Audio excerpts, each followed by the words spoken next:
Wuthering Heights Emily Bronte का work है। Wuthering Heights दो घरों की कहानी है जो इंग्लैंड के कंट्रीसाइड में स्थित है। वुदरिंग हाइट्स और थ्रशक्रॉस ग्रंज कहानी इन घरों में रहने वाले लोगों के जीवन के इर्द गिर्द घूमती है, खासकर हीथक्लिफ जो एक रहस्यमयी और जंगली लड़का है, और कैथरीन अर्नशो जिसे वह बहुत प्यार करता है। एक बार की बात है, मिस्टर अर्नशो जो वुदरिंग हाइट्स के मालिक हैं, एक दिन अपने घर एक अनाथ लड़का के आते हैं जिसका नाम हीथक्लिफ होता है। हीथक्लिफ मिस्टर अर्नशो के बच्चों हिंडली और कैथरीन के साथ रहने लगता है। जब हिंडली को हीथक्लिफ से नफरत होती है तब कैथरीन उसकी सबसे अच्छी दोस्त बन जाती है। जब मिस्टर अर्नशो का देहांत हो जाता है तो हिंडली वुदरिंग हाइट्स का मालिक बन जाता है और हीथक्लिफ के साथ बहुत बुरा सलूक करता है। उसे एक नौकर की तरह काम करने पर मजबूर कर देता है। फिर भी हीथक्लिफ और कैथरीन के बीच दोस्ती बनी रहती है और हीथक्लिफ उसे गहरा प्यार करने लगता है। लेकिन कैथरीन का दोस्ती एडगर लिंडन से भी होती है जो थ्रशक्रॉस ग्रंज का एक अमीर और शिष्ट लड़का है। कैथरीन हीथक्लिफ से प्यार करती है लेकिन वो एडगर से शादी करने का फैसला करती है क्योंकि वो अमीर है और उसे आराम और सुख शांति दे सकता है। जब हीथक्लिफ को इस बात का पता चलता है तो वो दुखी और नाराज़ होकर वहाँ से चला जाता है। 3 साल बाद हीथक्लिफ एक अमीर इंसान बनकर वापस आता है, लेकिन अब उसके दिल में कटुआहट भारी होती है और वो बदला लेने का सोचता है।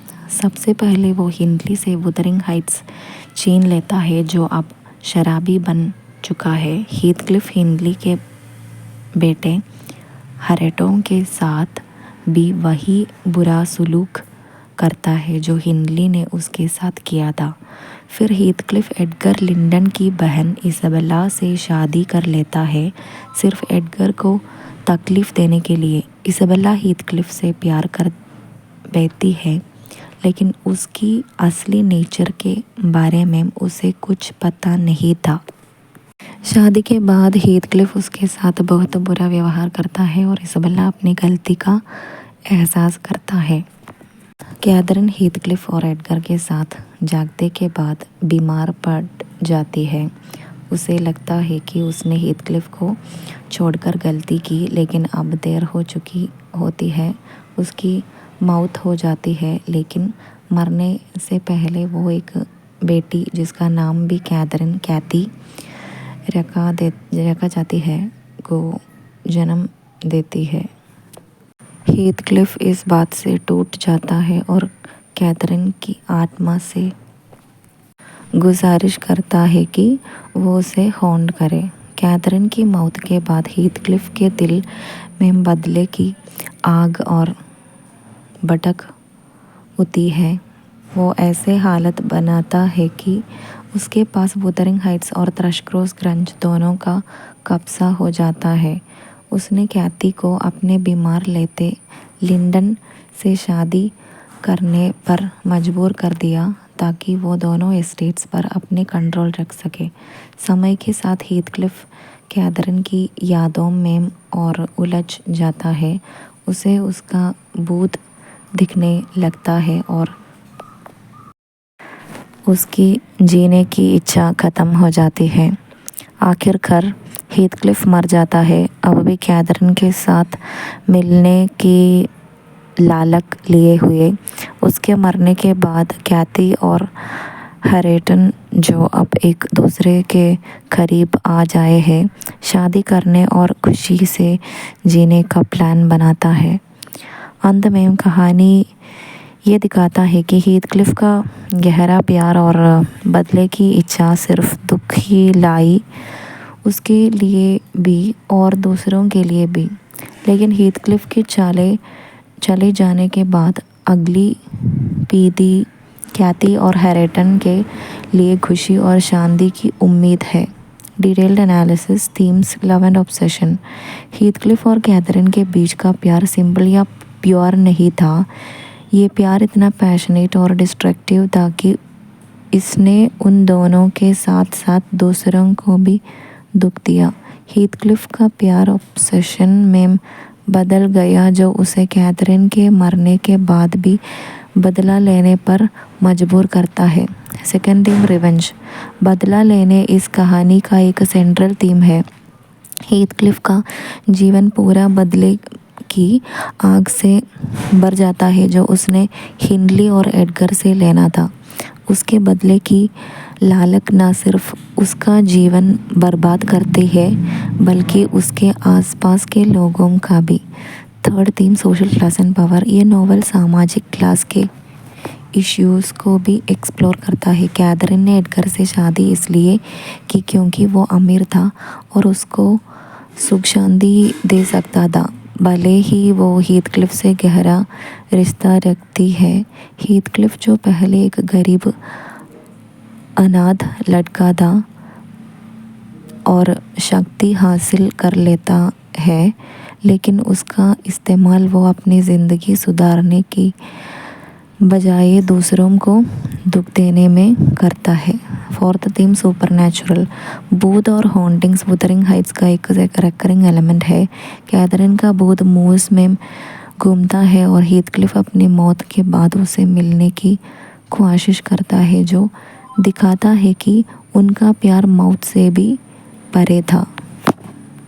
कैरेक्टर्स, हीथक्लिफ एक कॉम्प्लेक्स कैरेक्टर है जो अपनी गहरी भावनाओं के वजह से चला जाता है।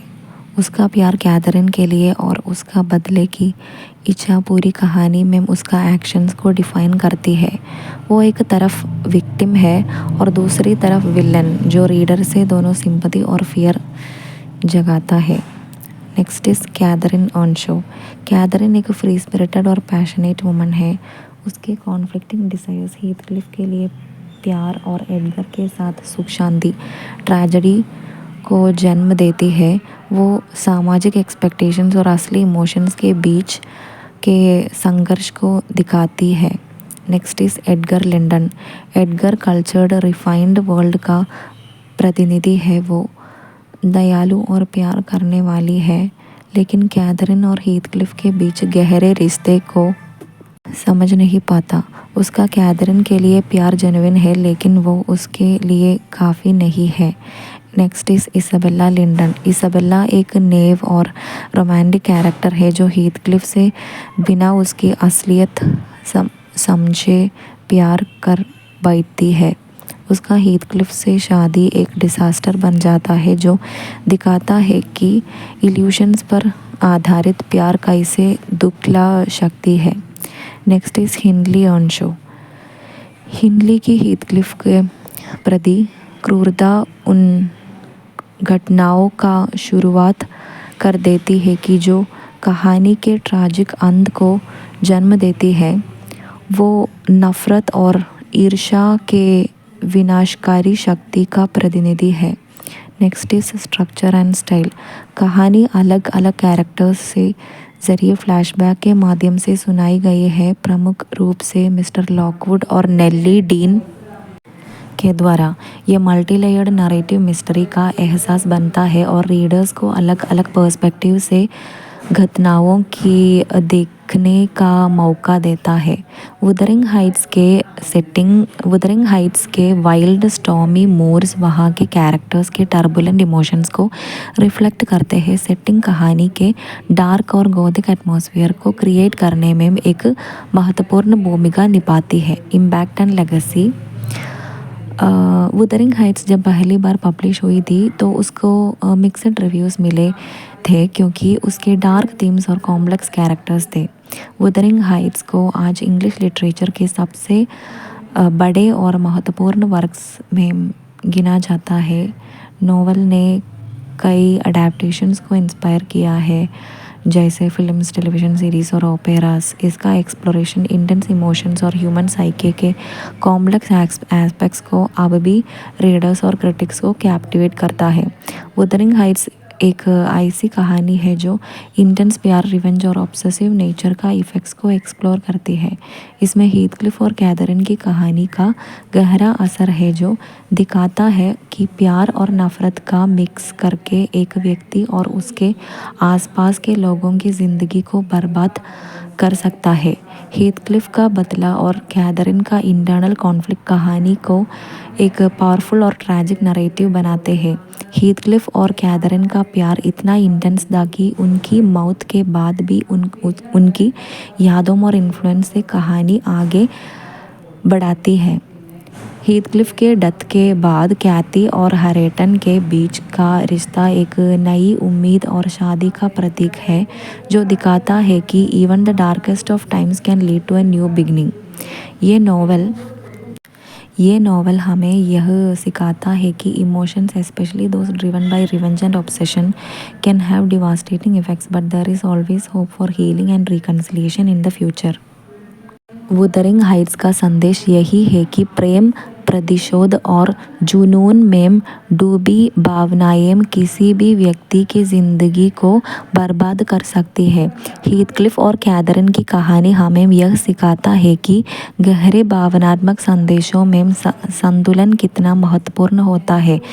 जब यह संतुलन बिगड़ता है तो यह केवल दर्द और विनाश ही लाता है। wuthering हाइट्स एक ऐसी कहानी है जो हमें प्रेम और नफरत के बीच की पतले रेखा के बारे में सोचने पर मजबूर करती है। हीथक्लिफ और कैथरीन की त्रासदी हमें यह सिखाता है कि जुनून और प्रतिशोध में डूबकर हम अपने जीवन को बर्बाद कर सकते हैं, लेकिन इस कहानी का अंत हमें यह उम्मीद भी देता है कि चाहे कितनी भी अंधकारमय परिस्थितियों हो, आशा और पुनर्निर्माण की संभावना हमेशा रहती है। कैथी और हैरेटन की रिश्ता दिखाता है कि प्यार और समझदारी से हर जख्म भरा जा सकता है और एक नई शुरुआत की जा सकती है। wuthering हाइट्स एक अमर प्रेम कहानी है जो हमें हमेशा याद दिलाएगी कि सच्चे प्रेम और संतुलन के बिना जीवन में सुख और शांति की प्राप्ति संभव नहीं है। wuthering हाइट्स में कई प्रतीकों का उपयोग किया गया है जो कहानी में गहराई और अर्थ देते हैं। यहाँ कुछ प्रमुख प्रतीकों का विश्लेषण किया गया है। wuthering Heights and thrust cross grunge.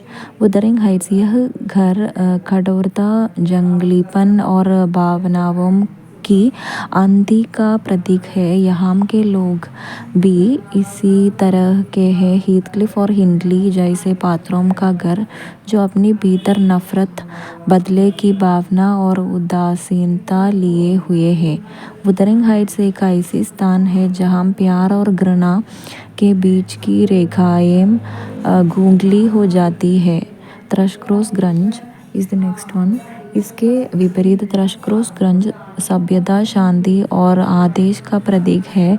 Edgar और इसबेला जैसे पात्र यहाँ रहते हैं जो सामाजिक रूप में परिष्कृत और विनम्र है। थ्रश क्रॉस ग्रंज की दुनिया में वो नम्री और सुरक्षा है जो wuthering हाइट्स में नहीं है, लेकिन यहाँ की संवेदनशीलता भी कच्ची भावनाओं के सामने कमज़ोर पड़ जाती है।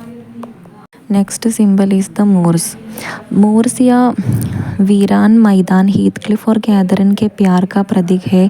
ये जगहें जंगली, खुली और अनिश्चित है जैसे उनके संबंध। मोर्स का उपयोग एक अनियंत्रित और स्वतंत्र भावना को दर्शाने के लिए किया गया है, जहां कैथरीन और हीथक्लिफ अपनी असली भावनाओं के साथ जुड़े रहते हैं। यह स्थान उनकी आत्माओं का एक हिस्सा बन जाता है जहां वे अपने समाज की बंदिशों से मुक्त होकर जीता है। Next is ghost and supernatural. कहानी में कैथरीन की आत्मा और अन्य बौद्धिक तत्व गौथिक ट्रेडिशन का हिस्सा है। कैथरीन की आत्मा का बार बार जिक्र हीथक्लिफ के गहरे दुख और उनकी अधूरी ख्वाहिशों का दर्शाता है। यह कहानी को एक डरावना और रहस्यमयी माहौल देता है जहाँ मृत्यु के बाद भी प्यार और नफरत जीवित रहते हैं। हीथक्लिफ का कैथरीन की आत्मा को देखने की ख्वाहिश रखना उसके जुनून का प्रतीक है जो उसकी मृत्यु के बाद भी समाप्त नहीं होता। यह दिखाता है कि उनके प्यार की गहराई कितना आनंद थी और हीथक्लिफ कैसे इस प्यार में बर्बाद हो गई। वेदर मौसम का चित्रण भी इस कहानी में बहुत प्रतीकात्मक है। तूफान, बारिश और तेज हवाएं अक्सर उन क्षणों में आती है जब पात्रों के बीच संघर्ष या तनाव होता है। मौसम का यह परिवर्तन पात्रों के मनोविज्ञान और भावनाओं का दर्शाता है। विशेषकर वुदरिंग हाइट्स का वातावरण हीथक्लिफ के गुस्से और उसका दिल का अदल-पुदल का प्रतीक है। वुदरिंग हाइट्स कई नैतिक और दार्शनिक सवालों को उठाता है। What is the nature of love? Heathcliff और कैथरीन के बीच का प्यार जटिल और जुनूनी है। क्या यह प्यार सही था यह सिर्फ एक विनाशकारी भावना थी जिसने दोनों को बर्बाद कर दिया? ब्रोंटे यह सवाल उठाती है कि सच्चे प्यार की प्रकृति क्या है? क्या यह हमें बनाता है या तोड़ता है? इस रिवेंज एवर जस्टिफाइड? हीथक्लिफ का बदले का रास्ता उसे और उसके आसपास के लोगों को तबाही की ओर ले जाता है। क्या बदला लेना सही था? ब्रोंटे यह दिखाती है कि बदले की भावना कितनी विनाशकारी हो सकती है और यह कैसे किसी व्यक्ति की मानवता को समाप्त कर सकता है। How does social class impact personal relationship? सामाजिक स्तर और आर्थिक स्थिति का पात्रों के संबंधित पर गहरा प्रभाव पड़ता है। कैथरीन का एडगर से शादी करना उसकी सामाजिक स्थिति को ध्यान में रखने हुए लिया गया निर्णय था। हीथक्लिफ एक गरीब और अनाथ होना उसे समाज में अलग करता है और उसके प्रति अन्याय का कारण बनता है। क्या सामाजिक स्तर और प्रेम के बीच की खाई को पाटा जा सकता है? Can we escape our past? कहानी के पात्र अपने अतीत के साथ जूझते रहते हैं। हीथक्लिफ का अतीत उसका पीछे नहीं छोड़ता और उसके निर्णय उसे लगातार उसके अतीत की याद दिलाते हैं। क्या हम अपने अतीत से भाग सकते हैं या यह हमेशा हमारे साथ रहते हैं? वुदरिंग हाइट्स एक गहरी, भावनात्मक और कभी कभी कठिन उपन्यास है जो हमें मानव अनुभव की जटिलताओं और उनके परिणामों के बारे में सोचने पर मजबूर करता है।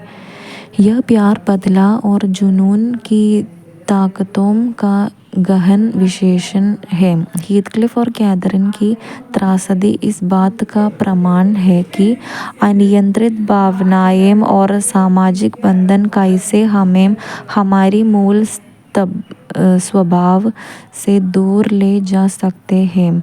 कहानी का अंत दुखद होते हुए भी एक उम्मीद की कारण देता है। कैथी और हैरेटन के माध्यम से यह दिखाता गया है कि नए सिरे से शुरुआत संभव है और यह कि जीवन में आशा और सुधार की गुंजाइश हमेशा रहती है।